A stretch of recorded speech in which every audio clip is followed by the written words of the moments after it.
Okay. Sorry, today we are going to start with the next topic, that is file inclusion. So file inclusion means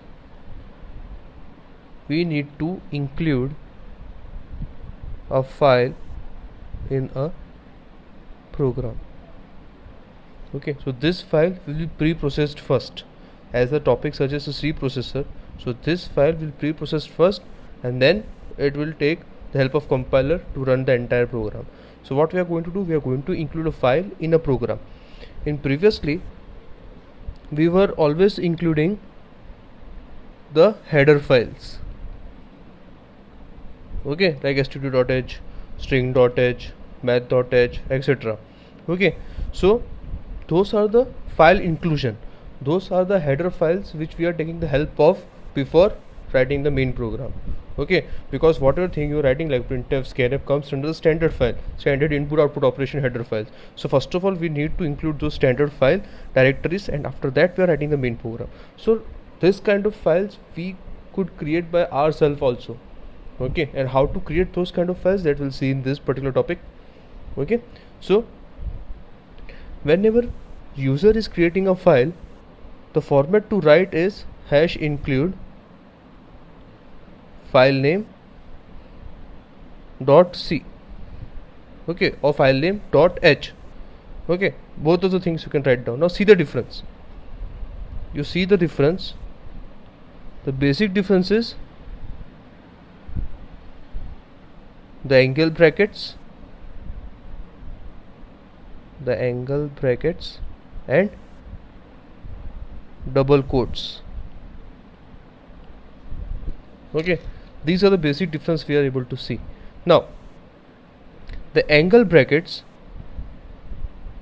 denotes to include the file from the system library or standard directories.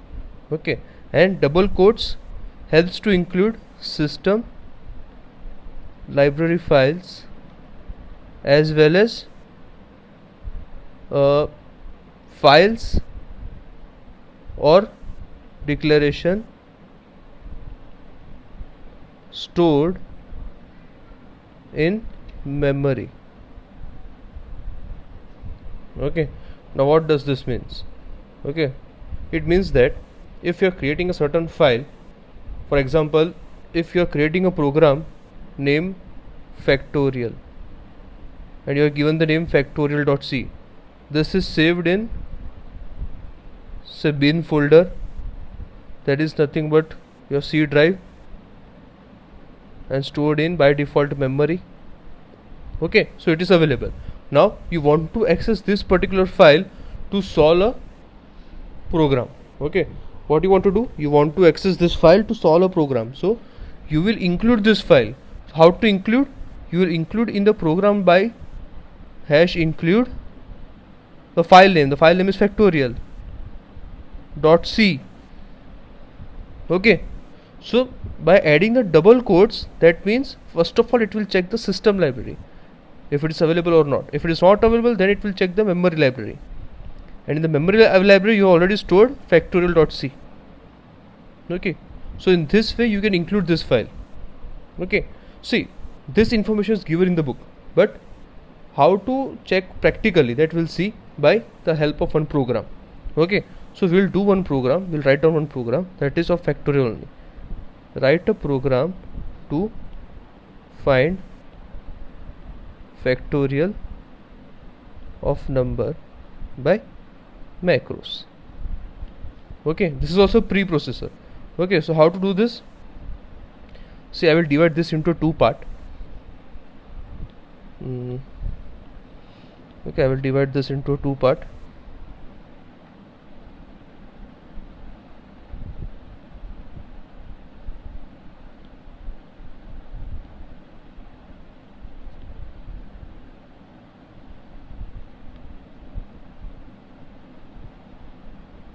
Okay,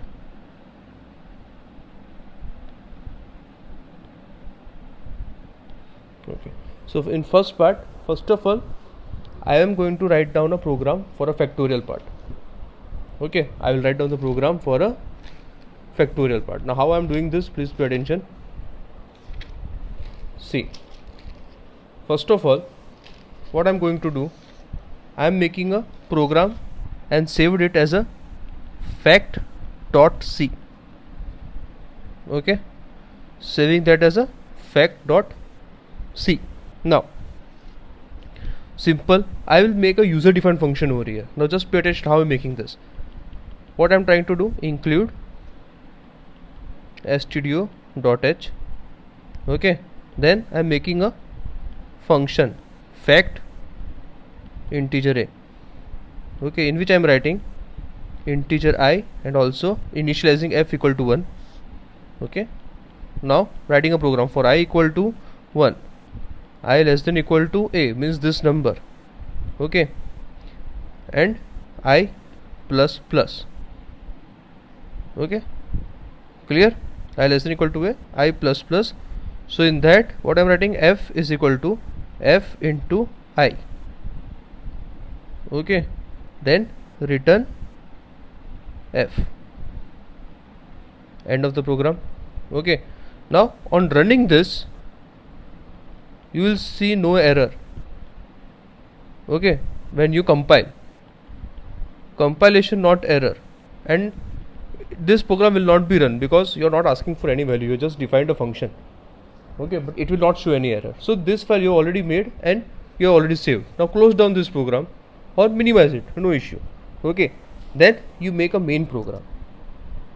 Okay, then make a main program on new compiler tab. You name that as a file inclusion .c. Okay, now in that what we are going to do, include stdio.h. okay, include stdio.h. Now include fact.c. okay, now fact.c, what it will do, it is a preprocessor. See, okay, what it will do, it is a preprocessor. Okay, so it is going to first of all process, it will first of all going to check whether the fact.c is available somewhere or not. So it is available and it is having this kind of characteristics. Okay, as we can see. Okay, now what we are going to do, write down the program void main. Okay, you are writing the program void main. Okay, in that what we are going to do, I am taking one integer, say number and factorial. Okay, scanf %d ampersand number, clear, and then factorial is equal to fact num. I will write down the program, then I will tell you the compilation entire. Printf factorial is %t fact. Okay, now observe what is happening over here. See, now this is my main program. Okay, in that include stdio.h. okay, include fact.c, which I have already prepared over here. Void main. Okay, integer number factorial. I have scanned one number, say in output number is 4. Okay, that is 4. Now scanf that number and directly I have written a factorial is equal to fact num. What is fact num? So now here we will take the help of fact.c. We already include the file name include fact.c. Okay, so this included file, that is fact.c, will check this function. Okay, similar to UDF. It is similar to UDF. Okay, so it will check this fact dot because you already include this file. So this file will also get open somewhere inside this. It will already get pre-processed. So this number will get stored in the place of integer a. Okay, so this a will be equal to 4. Okay, now check over here, a is equal to 4. Okay, so now initial value will be f is equal to 1 into 1, that is 1. Then again 2 into 1, 2. then again 3. Now f का value क्या हो गया 2, 3 into 2 6, now again 4. ठीक है, I is equal to 4, f is equal to 6, that is 24. So your by default your f will return the value 24. So 4 into 3 into 2 into 1, that is nothing but 24. Clear? So f will return the value, integer value, that is 24. So already 24 will get stored. This fact num will give the value 24. So factorial value is nothing but 24. So here printf percentage factorial is percentage d. ठीक है, factorial is percentage d. So factorial is 24. Clear? So what we have done over here, first of all we have made this file fact.c, then we have saved it inside a memory. Okay, then again we are opening the compiler. We have made file inclusion file, okay, in which we are including the fact.c file that we have already made. Okay, so in UDF what we were doing, at the end of the program we were calling the function. Here we are including the file. Okay, see, example is not there in your book, but this is enough to understand, easy to understand. What you have done, you have made one function file, okay, then you have included inside your program. So this is also a part of a macros, okay, because you can perform 3 directive functions. First of all is macros, second is file inclusion.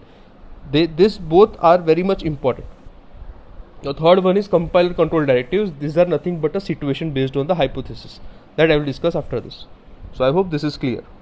Okay, if you are facing any doubt in this kind of program, you can ask me. Okay, it is very much easy. Just try to understand what we have done again.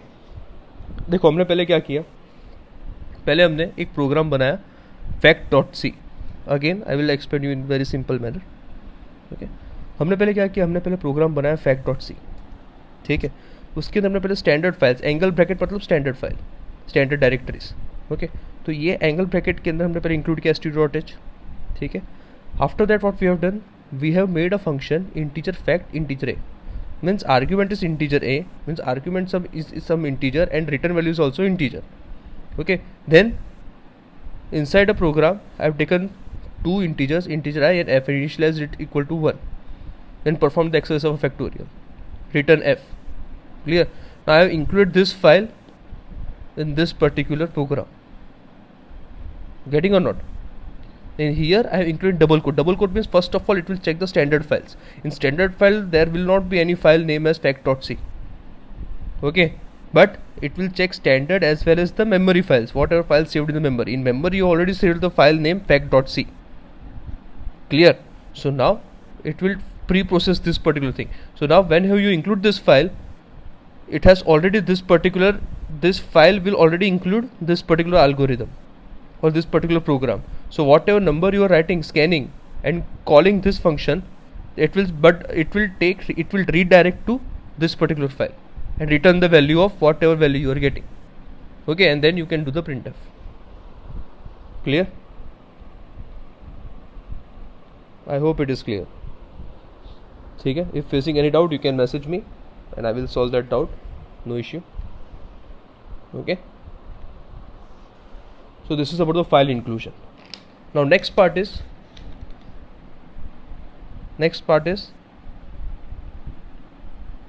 compiler control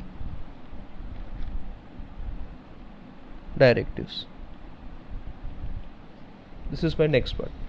Okay, this is the last. Okay, see, compiler control directives, these are nothing but what we say a situation. Okay, these are nothing but a situation for the given amount of files. Before going into detail, you should know which are the different directories available with us. Okay, different directories available with us are, first of all is, what are the different macros we can use is, first of all define. Okay, that you know why we are using. Okay, after that you are having this hashtag undef. This undefines a macro. If whatever macro you have defined, it undefines the macro. Okay, then you know about the hash include. Then comes if define. Okay, it will test for the macro if define. If you have defined some macro, then only then this condition is applicable. If defined, then what? Okay, and if not defined, then what? What are the use of this? I will explain you. Okay, then if defined, then end the if condition. If defined, give the conditions, and if not defined, then what? So end if condition. Okay, see, everywhere you are saying it is preceded by the macros or including hashtag part. Okay, then comes simple if and simple else to check the condition for a compiler time condition for a test conditions whichever defined. Okay, how to use this, how they are coming into the action in this kind of thing, that we'll see. Okay, so in book you can see that compiler control directives works on the conditions. Okay, whenever you're developing very large programs, okay, whenever you're computing very large programs, at that particular part there are chances that you can use the compiler control directives. Okay, what you are trying to do, you are trying to control the compiler with the help of preprocessor. Okay, what you are trying to what are the use of this? I will repeat it again. With the help of compiler control directives, okay, for large programs,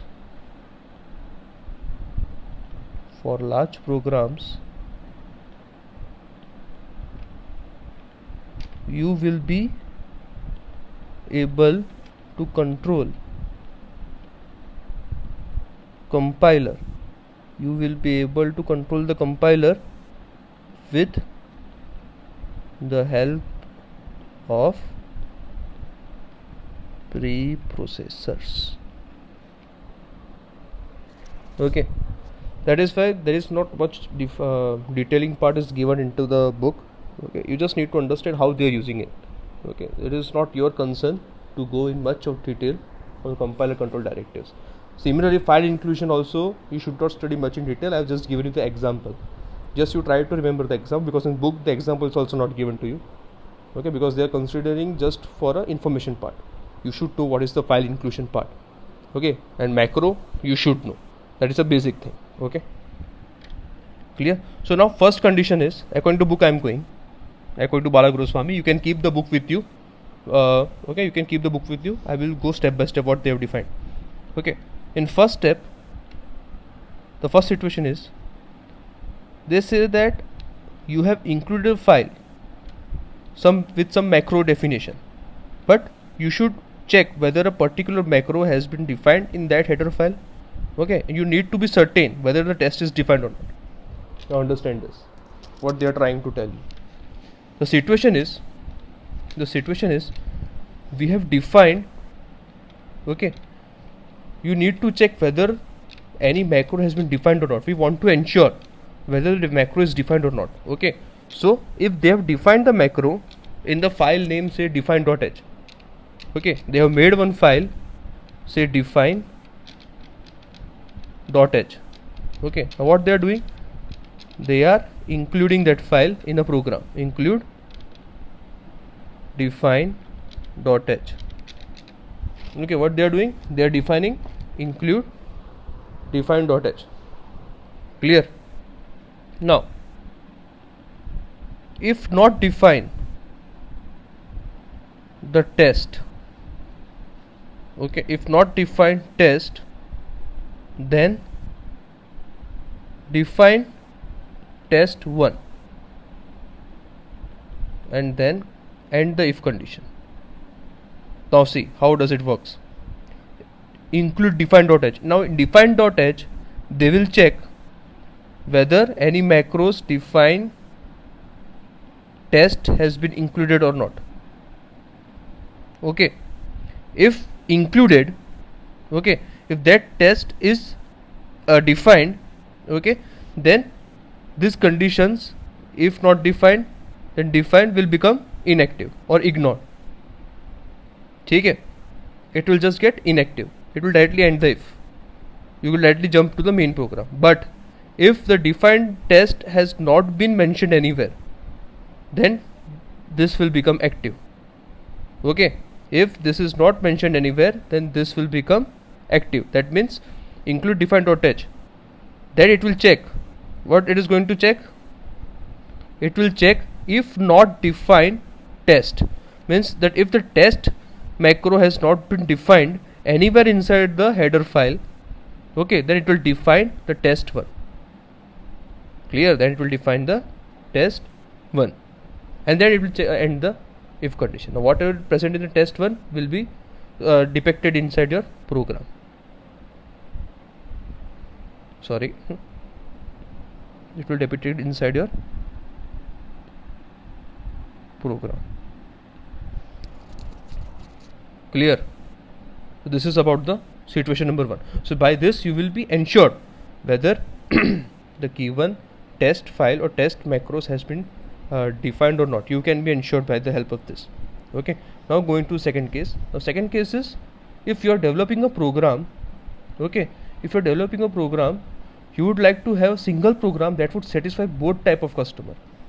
Now see what is happening over here. What is happening over here?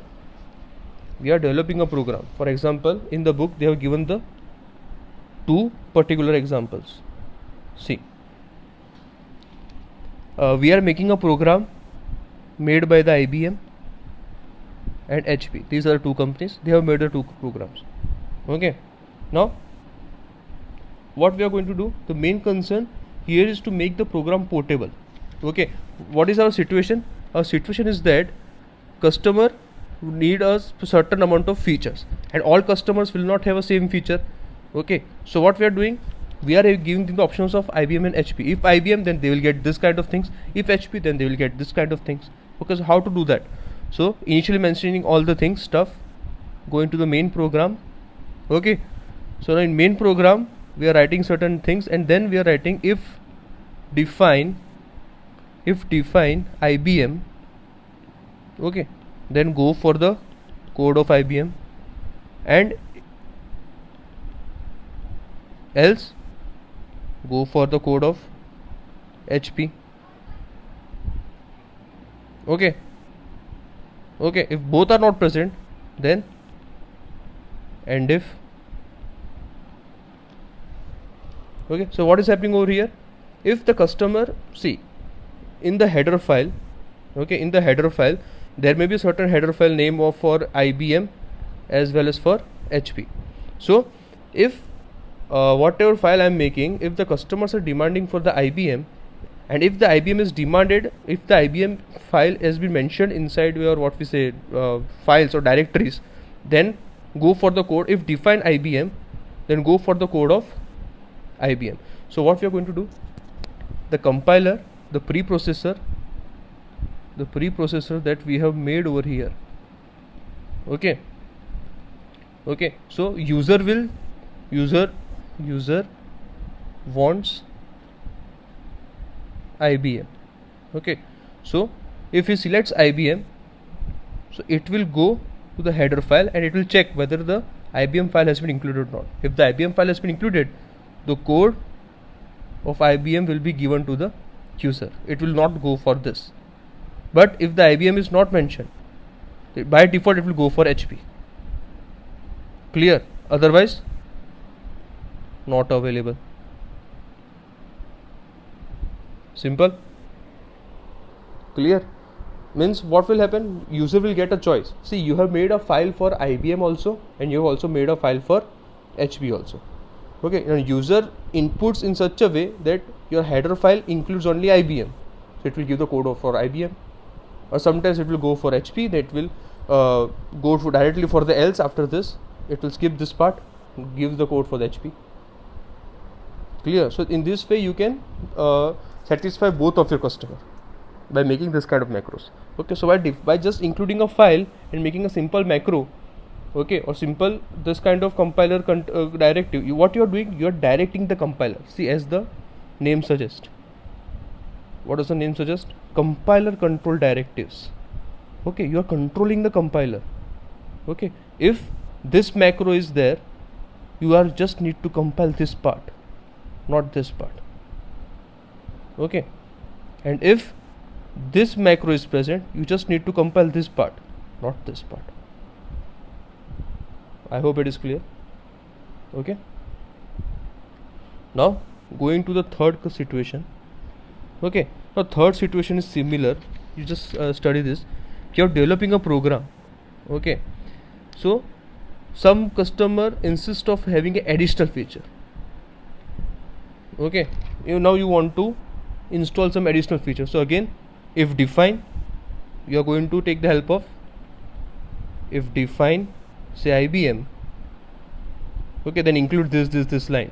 And if they are asking for additional feature, okay, if they are asking for additional feature, तो include one more line on the request.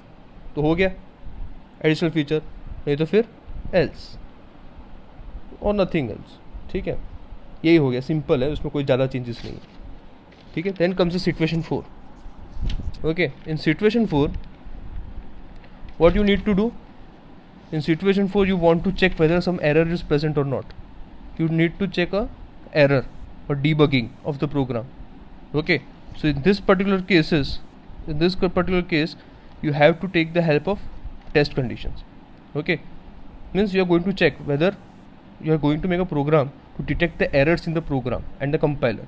So you can check whether the defined IBM has some errors or not, HP has some error or not. So if you have the list of n number of companies and codes of n number of companies, so you can control, you can ask the compiler to check the particular error in the particular code. Okay, so how you are going to debug this kind of this kind of problems? See, basically it is for debugging the programs. Okay, so how you are going to check? See, I am using if define test, then I am writing a certain program, certain codes. Okay, then I am writing end if. Okay, clear? Now see what is happening over here. If define test, then printf whatever I have suggested this, then end the condition. Okay, then what I am trying to do? This will check. This makes the if defined test condition, if it makes it defined condition false. Okay, if this condition is false, okay, then debugging statements, these are, see, if defined statement is false, then it will end the if condition and it will directly go to the true part, that is if define test. Again you are writing. Okay, so if any error they are finding, okay, if they are finding any error, then they will go inside this program. If error is found, it will go inside this program, and if the error is not found, then after end if, we are again checking for if defined test, then true statement will be printed. Okay, so this test level of for the different macros is defined in the way of this kind of directives. Okay, what you are going to check? Whether the test conditions whatever you have defined is correct or not.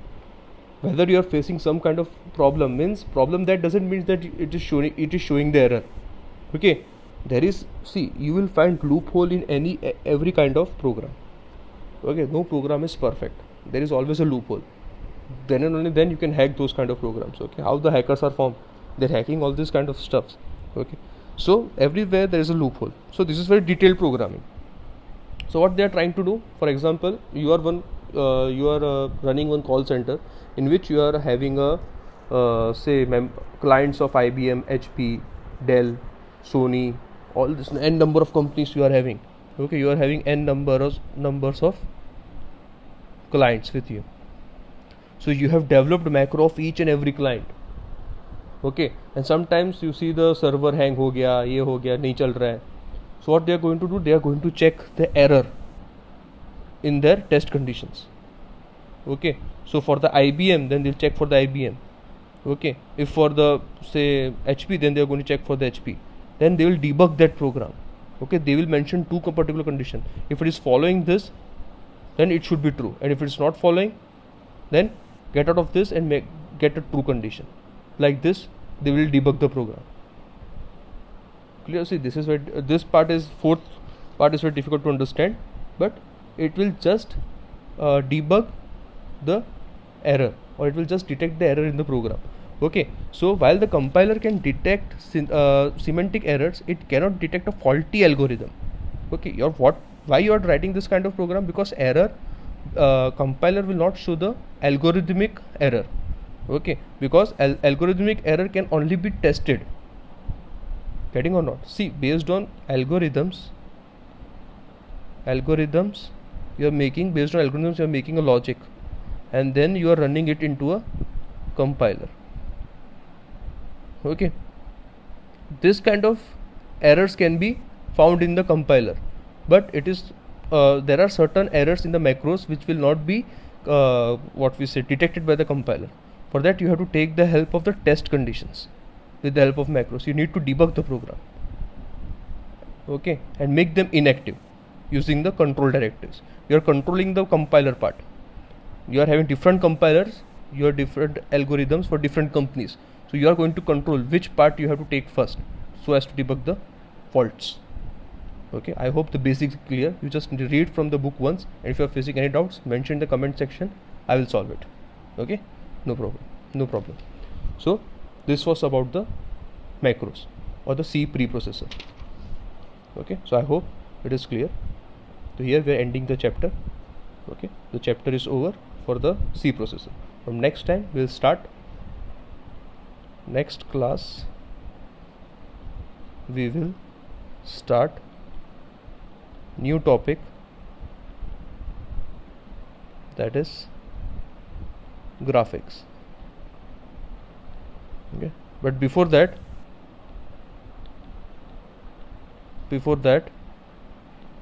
I will post a video of solved lab programs. Thank you.